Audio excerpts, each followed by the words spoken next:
In the final days of October 2025, the skies over the Caribbean turned dark with a threat unlike any Jamaica had seen in decades. What began as a tropical disturbance in the central Atlantic grew quickly, feeding on unusually warm ocean waters that acted like fuel for destruction. Within just a few days, the system had transformed into a massive Category 5 hurricane, fierce, relentless, and fast-moving. Meteorologists named it Hurricane Melissa, but by the time that name reached Jamaica's weather bulletins, it had already become synonymous with fear. Warnings spread across the island on October 27th. The Meteorological Service of Jamaica, tracking the storm's unpredictable path, sounded the alarm that Melissa was heading straight toward the southern coast. Prime Minister Andrew Holness appeared on national television that night, urging every Jamaican to take shelter, secure their families, and heed evacuation calls. Across parishes like St. Elizabeth, Westmoreland, Manchester, and Clarendon, people worked through the night to prepare for what they feared would be the worst storm in living memory.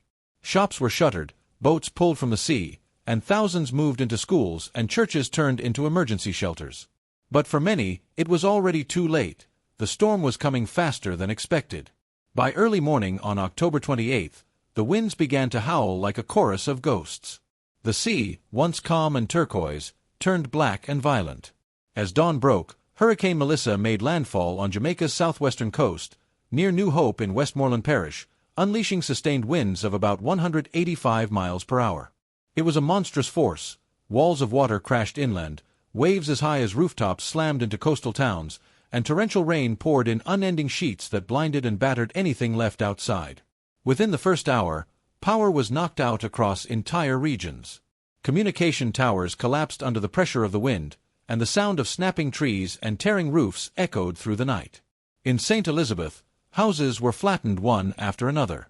Black River, a usually quiet coastal town, was swallowed by storm surge as the river overflowed and merged with the raging sea. In the hills of Manchester, landslides swept away homes and blocked roads, leaving many trapped and cut off. Kingston itself was spared the full force of the storm's center but still suffered floods, toppled trees, and widespread blackouts. Residents who lived through it describe a night of terror. The sound was like a jet engine that never stopped, one survivor from Treasure Beach told local media. The roof just peeled off like paper. We held on to each other and prayed because there was nothing else to do. As the storm's eye passed over the island, there was a brief, haunting calm, just enough time for people to step outside and glimpse the destruction, before the winds returned from the opposite direction, even stronger. Entire villages disappeared under the second onslaught. Tin roofs flew like blades, banana plantations were shredded, and floodwaters surged into homes, carrying away cars, livestock, and debris. By the time Hurricane Melissa exited the northern coast late that night, Jamaica lay in ruins. The next morning revealed a scene of widespread devastation. Roads that once connected towns were buried under fallen trees, landslides, and mud. Bridges had collapsed into swollen rivers. The air smelled of salt, earth, and broken wood. Houses were reduced to skeletal frames, their contents scattered across the landscape. Over 500,000 Jamaicans were without electricity, and many had no clean water, food, or shelter. The parishes of Westmoreland and St. Elizabeth were hardest hit. Entire communities like Black River, Savannah Lamar, and Treasure Beach were almost unrecognizable. Emergency responders worked around the clock, but the damage made their job nearly impossible. Flooded roads and collapsed bridges prevented trucks from reaching many rural areas. The Jamaica Defense Force deployed helicopters to drop food, water, and medical supplies to isolated communities. Rescue teams searched through rubble for survivors, while medical workers treated the injured in makeshift clinics powered by generators. In some shelters, hundreds of people crowded together, exhausted, hungry, and frightened. By October 30th, the official death toll had already surpassed 30 and continued to rise as authorities reached new areas. Reuters later confirmed at least 50 deaths across the island, though officials warned that the true number could be higher. Thousands were injured, and tens of thousands displaced. The government declared a national disaster, calling on international partners for emergency assistance. Prime Minister Holness, visibly shaken, addressed the nation again, describing the situation as the most severe natural disaster to strike Jamaica in a generation. In the days that followed, aid began trickling in. The United States, Canada, and the United Kingdom sent emergency relief teams, while Caribbean neighbors, including Trinidad and Tobago, Barbados, and the Bahamas, dispatched food, medical supplies, and generators. The Red Cross and World Food Program established temporary logistics centers to distribute essential items. But for many, help was still slow to arrive. Roads in the southern parishes remained blocked, and floodwaters continued to isolate villages days after the storm had passed. People relied on rainwater, coconut water, and shared rations to survive. The aftermath has been heartbreaking. In Westmoreland, families walk through waist-deep water searching for their belongings. In St. Elizabeth, farmers mourn their destroyed crops, sugarcane fields flattened, banana trees snapped, and livestock swept away. In the coastal communities, fishing boats are scattered inland, their engines ruined by salt and sand. Schools and churches now serve as overcrowded shelters where mothers cradle infants, elderly people rest on makeshift cots, and volunteers try to offer comfort amid exhaustion. Health officials are now warning of possible disease outbreaks due to contaminated water and poor sanitation in shelters. Clean water is scarce, and hospitals are overwhelmed. Power restoration crews from the Jamaica Public Service Company have been working tirelessly, but over 70% of the national grid remains down, and full restoration could take weeks. Cellular networks are only partially restored, making communication with remote areas difficult. International media have described scenes of both tragedy and courage. In one flooded street in Black River, a police officer and a group of neighbors formed a human chain to rescue children trapped in a sinking house. In Savannah Lamar, a group of young volunteers used small boats to ferry food and medicine through flooded neighborhoods. Across social media, Jamaicans are sharing images of the devastation. Entire roads turned into rivers, cars piled up like toys, and families sitting outside the shells of their homes, waving to rescue helicopters overhead. Even as Jamaica struggles to take its first steps toward recovery, meteorologists and scientists are warning that Hurricane Melissa is a sign of what's to come. Experts say that warming oceans are intensifying storms in the Caribbean, giving them more strength and less time to weaken before making landfall. Melissa, with sustained winds of nearly 300 kilometers per hour, has been officially recorded as the strongest storm ever to hit Jamaica, stronger even than Hurricane Gilbert in 1988, which for decades stood as the nation's benchmark for disaster. As of now, cleanup and rescue operations are still underway. Thousands remain in shelters, and relief convoys continue to push into areas that had been cut off for days. The government, with help from international organizations, is assessing damage to infrastructure, hospitals, and schools. Many towns are still without electricity, and clean water remains one of the most urgent needs. But amid the ruin, the spirit of Jamaica stands unbroken.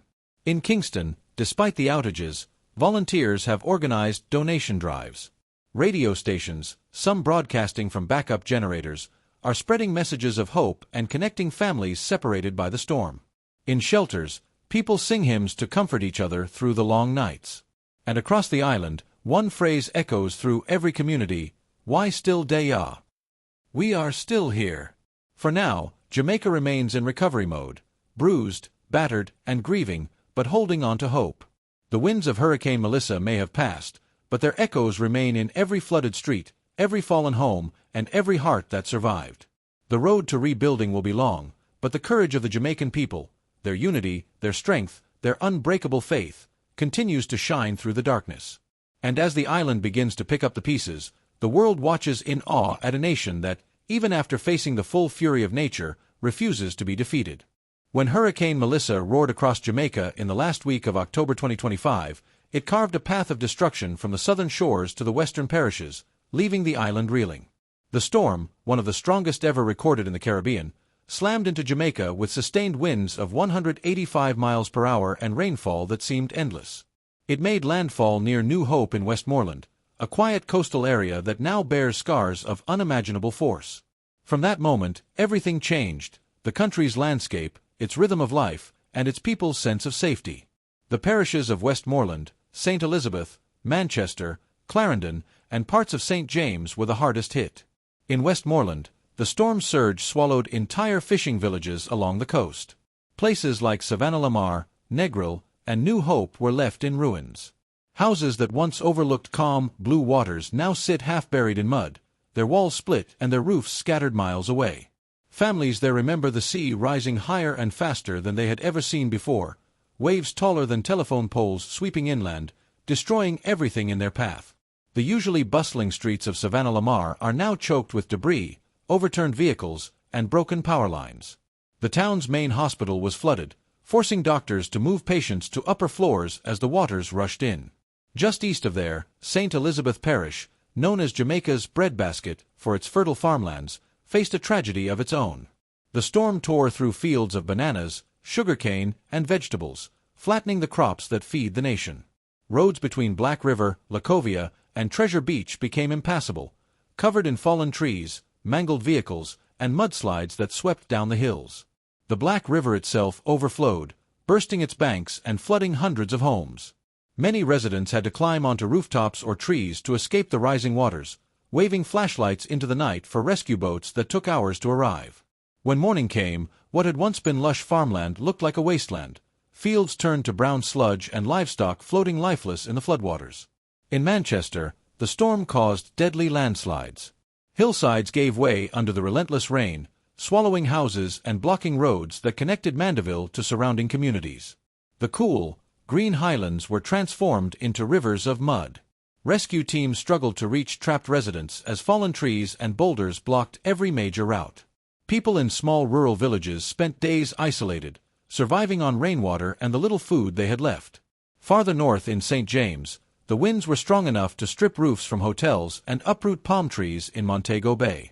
Even though this region did not take a direct hit, it suffered widespread flooding and power outages. Businesses shut down, flights were cancelled, and tourists were evacuated to shelters inland. The Norman Manley International Airport in Kingston and the Sangster International Airport in Montego Bay both suspended operations, cutting off the island's main connection to the outside world. Throughout the night of the hurricane, thousands of Jamaicans fled their homes in panic, many of them carrying nothing but the clothes on their backs. The government had designated over 900 emergency shelters across the country, but as the winds grew stronger, some of these shelters themselves began to take damage. In St. Elizabeth and Westmoreland, people crowded into schools, churches, and community centers built of concrete, the few structures able to withstand the storm. Others fled to the homes of relatives in higher ground, or to police stations and municipal buildings. By the time the storm's eye passed, more than 40,000 people had sought refuge in temporary shelters. The following morning, those shelters became lifelines. With roads blocked and communications down, they were the only places offering food, safety, and information. Volunteers worked tirelessly to comfort frightened families, tending to the injured and sharing whatever supplies they had. Mothers cradled babies under flickering lanterns. Children cried for missing relatives. Some people, desperate and displaced, walked for hours through flooded terrain to reach help. The magnitude of the hurricane's destruction soon became clear. Initial assessments from the Office of Disaster Preparedness and Emergency Management, ODPEM, described the damage as widespread and catastrophic. More than 70% of the island's power grid was destroyed. Hundreds of roads were impassable. Bridges had collapsed into swollen rivers. Water systems were contaminated, cutting off access to safe drinking water for large parts of the island. The death toll climbed each day, first 30, then 50, and likely higher as rescuers reached remote areas. International aid began arriving within 48 hours of landfall. The Caribbean Disaster Emergency Management Agency, DEMA, sent regional response units to assist with rescue operations. The Jamaica Defense Force, with support from the United States Southern Command, deployed helicopters to airlift supplies to isolated communities. The Red Cross set up distribution centers for food, water, and hygiene kits in the hardest-hit parishes, while UNICEF focused on providing shelter and care for displaced children. The World Food Programme, WFP, coordinated shipments of emergency rations, and Doctors Without Borders sent medical teams to treat the injured and prevent disease outbreaks. The response was a joint effort between government forces and international allies. Convoys carrying relief goods began to flow through the reopened sections of the South Coast Highway, escorted by police and soldiers. Volunteers from across Jamaica also joined the mission. In Kingston, collection points were established where residents donated clothing, canned goods, and blankets for those who had lost everything. Radio stations, some running only on backup power, broadcasted updates, connecting survivors with relatives and coordinating community relief. For the displaced, life in the shelters remains difficult. Many have been there for days, unsure of when they'll return home or whether their homes even exist anymore. The heat, the overcrowding, and the limited food supply make every day a struggle. Health officials are battling to prevent the spread of waterborne diseases as sanitation grows more difficult.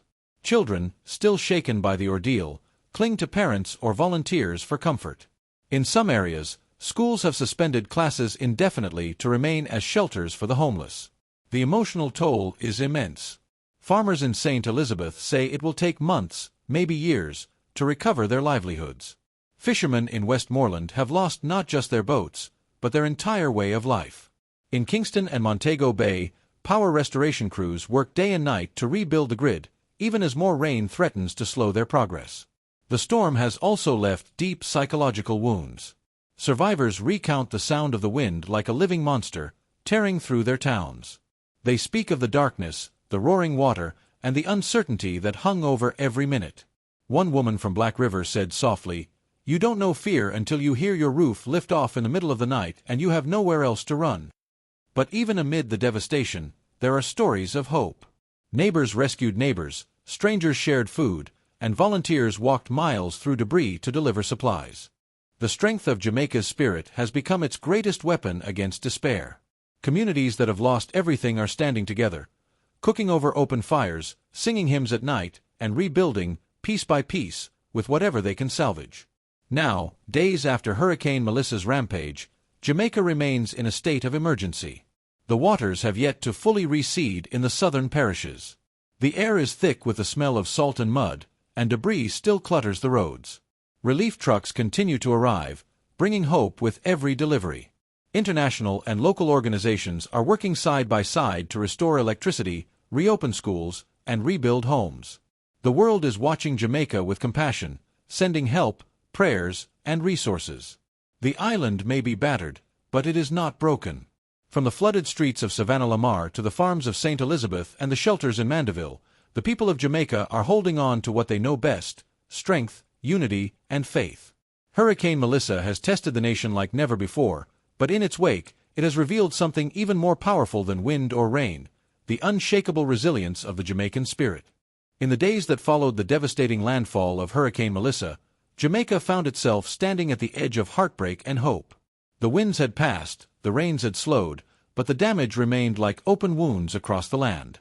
Entire neighborhoods were unrecognizable, and thousands of people were left homeless, staring at the splintered remains of what had once been their homes.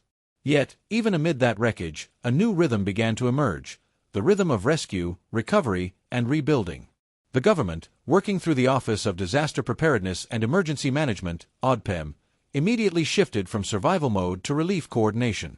Prime Minister Andrew Holness declared the entire island a disaster zone, freeing emergency funds and allowing for quicker international assistance. Helicopters of the Jamaica Defense Force, JDF, continued to fly low over flooded regions in Westmoreland and St. Elizabeth, airdropping boxes of food, bottled water, and medical supplies to families who had been cut off for days. Soldiers waded through waist-deep water, carrying the elderly on their backs, while police officers escorted supply trucks through damaged highways to reach isolated communities. At the same time, local heroes, ordinary Jamaicans with extraordinary courage, began to organize themselves into neighborhood recovery groups. In the small town of Black River, young men armed with machetes and chainsaws cleared roads of fallen trees so that rescue convoys could pass. In Savannah Lamar, church volunteers turned a partially damaged school into a food distribution point, cooking over open fires and serving hot meals to anyone in need. In Manchester, teachers converted classrooms into safe sleeping spaces for displaced families, sharing their own blankets and mattresses. Across the island, community spirit became the greatest force of all, stronger than the winds that had tried to destroy it. Aid organizations arrived soon after, bringing structure and support to the local efforts. The Red Cross set up tents in St. Elizabeth, distributing hygiene kits, tarpaulins, and emergency food. UNICEF worked closely with Jamaican social services to protect and care for displaced children, setting up child-friendly spaces in shelters where little ones could play, draw, and find comfort. The World Food Programme, WFP, deployed logistics teams to coordinate food deliveries using both trucks and helicopters, ensuring supplies reached even the most remote parishes.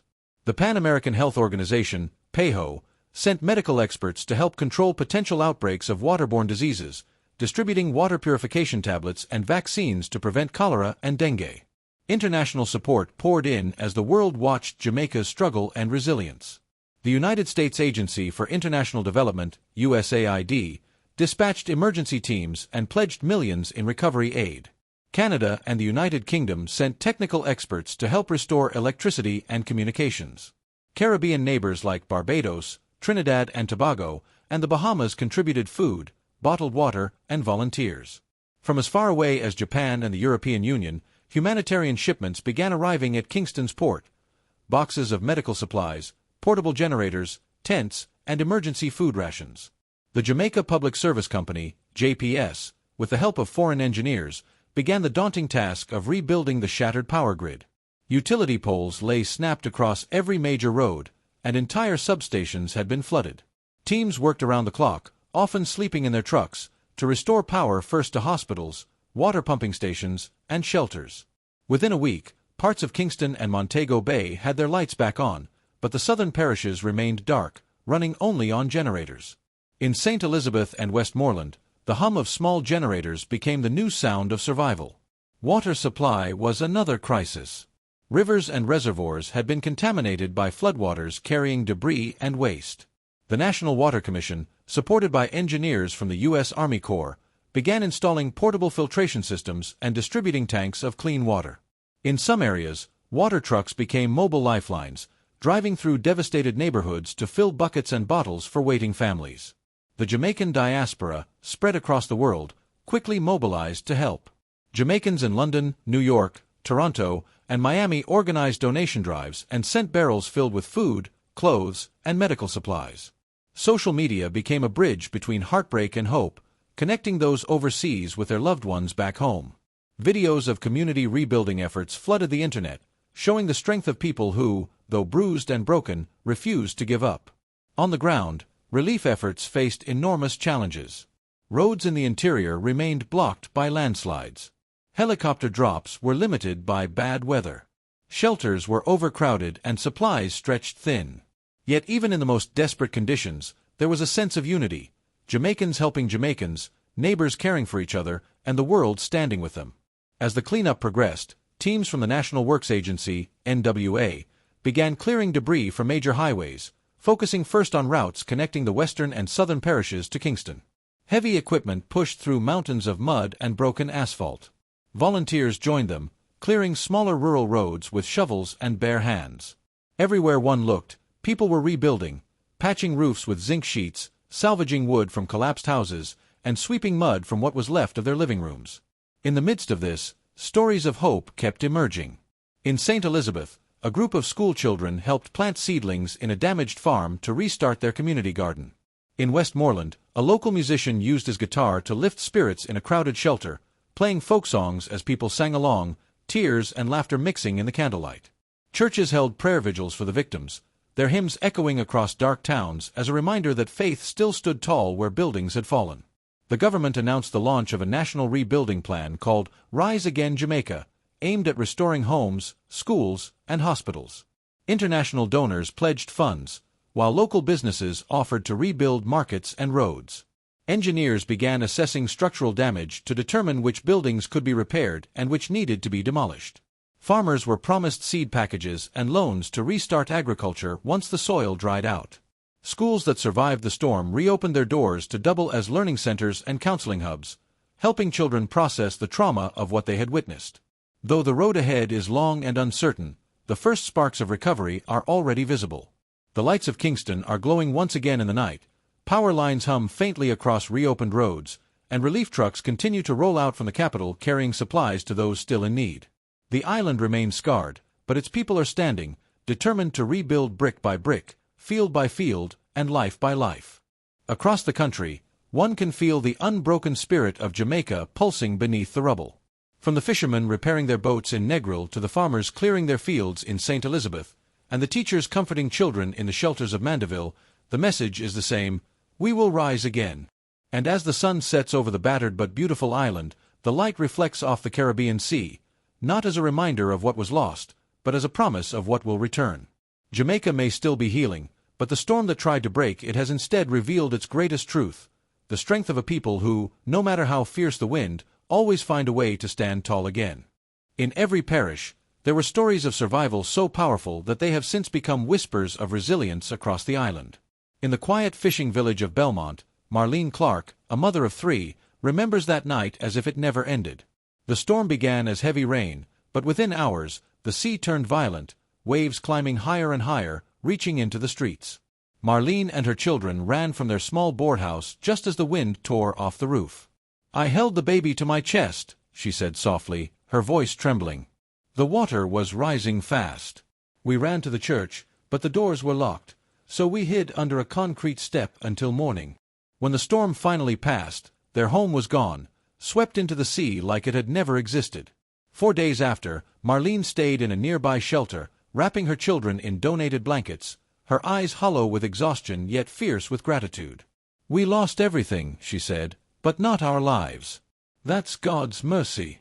Further inland, in St. Elizabeth, Samuel Papa Sam Duhaney, a retired farmer, watched as the hurricane tore through his fields.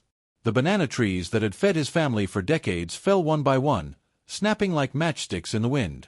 When morning came, his land, once green and alive, lay flattened. Still, Papa Sam refused to give up. With mud still caked on his boots, he walked to the community center to volunteer. "Me Sion just sit down and cry," he said. "If we all cry, who go build back Jamaica?" Now, he spends his days clearing debris and comforting others. His hands, rough and cracked, carry the memory of both loss and labor, the strength that rebuilds after ruin. In the parish of Manchester, a young teacher named Althea Johnson became the unexpected guardian of nearly 50 children. When the school's roof began to lift during the hurricane, she gathered the children into a single classroom, using her own body to shield them from flying debris. "The windows shattered," she recalled, tears in her eyes. "The children were screaming. I just told them to pray. We sang hymns to drown the wind." When rescuers arrived the next day, the children were found hungry, scared, but alive, every one of them. Now, Althea teaches classes from the shelter where many of those same children live. She writes lessons on a chalkboard propped against a wall, using hope as her only textbook. In the shelter at Savannah Lamar High School, the air is filled with both sorrow and song. A man named Leon, a fisherman who lost his boat and everything he owned, picks up a guitar each evening. The first few nights after the hurricane, the shelter was quiet, only the sound of crying babies and rain dripping through holes in the roof. But Leon started playing. Softly at first, then louder. Soon the shelter echoed with voices, tired, broken, yet singing together. "When me play," Leon said, "it remind we sh life still day ah. We still here. Music heal we." His songs became the heartbeat of the shelter, a reminder that the spirit of Jamaica cannot be drowned. In another corner of the island, little Keisha, just 9 years old, became a symbol of courage. She was swept away when a flood swept through her street in Santa Cruz. Her mother screamed as the current carried her child down the road, but by some miracle, Keisha grabbed hold of a banana tree trunk and held on through the night. She was found the next morning by rescue workers, bruised, shivering, but alive. When asked what kept her holding on, she whispered, "Me didn't want mama cry no more." Her story spread across social media, reminding the world that even in the darkest storm, love can be stronger than fear. Amid all the chaos, the volunteers became heroes in silence. Nurses working without rest, feeding hungry children before taking a break. Youth groups cleaning flooded streets without being asked. Foreign rescue teams landing with supplies, greeted not with formality, but with tears and hugs. "We didn't wait for anyone to tell us what to do," said Jerome, a 22-year-old volunteer from Montego Bay. "We just started helping. Because when the island hurt, we all feel it." Night by night, the shelters became families of their own. Strangers shared meals, sang together, and held hands during prayers. Each day brought small victories: a road reopened, a water tank repaired, a phone line restored. And with every sunrise, the island seemed to whisper to itself, "We're still standing." Even now, weeks later, the pain lingers. The air still smells of damp wood and mud. Families still search for lost belongings in the wreckage. But alongside that pain grows something powerful: unity. Jamaicans who had never met before now share food, laughter, and faith. Children draw pictures of houses with sunshine above them. Mothers cook for neighbors who have none. Fathers rebuild homes not just for their families, but for others too. Hurricane Melissa may have broken walls and shattered lives, but it did not break Jamaica's heart. The survivors, Marlene, Papa Sam, Althea, Leon, and little Keisha, stand as living proof that even in disaster, humanity shines brightest when everything else goes dark. As the island slowly heals, the wind no longer howls with fear but with resilience, carrying the echo of voices that say, "Why still day ya? Why not give up?" And in those words lies the true story of Jamaica, a land battered by storm, but never beaten, a people wounded, but unbroken, a spirit that, even after the fiercest hurricane, still finds a way to rise again. To the people of Jamaica, from the mountains of Manchester to the coasts of Negril, from the valleys of St. Elizabeth to the streets of Kingston, this is a time unlike any other. The winds of Hurricane Melissa came with fury. The rain fell like sorrow from the sky. Homes were lost, fields destroyed, dreams scattered like leaves in the storm. But through it all, one thing never failed you. Jamaica, you are bruised, but not broken. The world has seen your pain, but also your power. When the floodwaters rose, you did not surrender. You lifted each other higher. When the lights went out, your spirit shone brighter. When the roofs were torn away, you turned shelters into homes and strangers into family. That is who you are, a people of strength, a people of faith, a people who rise again no matter how many times they are pushed down. This storm has tested you, yes, but it has also revealed something greater, your unity. The way neighbors shared what little they had. The way children comforted each other in the dark. The way songs rose from shelters when silence could have ruled. That is the heart of Jamaica, beating strong even in the darkest night. To every mother who held her child close through the wind, you are the strength of the nation. To every father who rebuilt a home with his bare hands, you are the foundation of tomorrow. To every child who smiled through hunger and fear, you are the light that will guide the island's future. And to every volunteer, soldier, teacher, and nurse who gave without counting the cost, you are the hands of hope itself. The road ahead will not be easy. There are still homes to rebuild, fields to replant, and hearts to heal. But remember this, storms pass, and after every storm, the sun must rise. The waters will recede, the trees will grow again, and laughter will return to the streets. One day soon, the same sea that raged against you will once again sparkle with peace, and the same wind that tore through your homes will carry the scent of new beginnings. Jamaica, your story is not one of destruction. It is one of resilience. You have faced hurricanes before and you have always risen, stronger, wiser, and more united than before. The world is watching not just your pain, but your courage. You are showing what it means to endure, to love, and to rebuild. So hold on to faith. Hold on to each other. Let your kindness continue to be your strength. Let your music and your laughter drown out the memory of the storm. And let your flag, black for the strength of your people, green for the beauty of your land, and gold for the brightness of your future, fly high again over every rebuilt home and every healed heart. Because no hurricane, no matter how fierce, can ever destroy the soul of Jamaica. You are the island of light, the land of rhythm and resilience. And you will rise again, brighter than before, stronger than ever, and united forever. One love, one people, one Jamaica. The storm may have passed, but your hope still stands tall, unshaken, unbroken, and unending.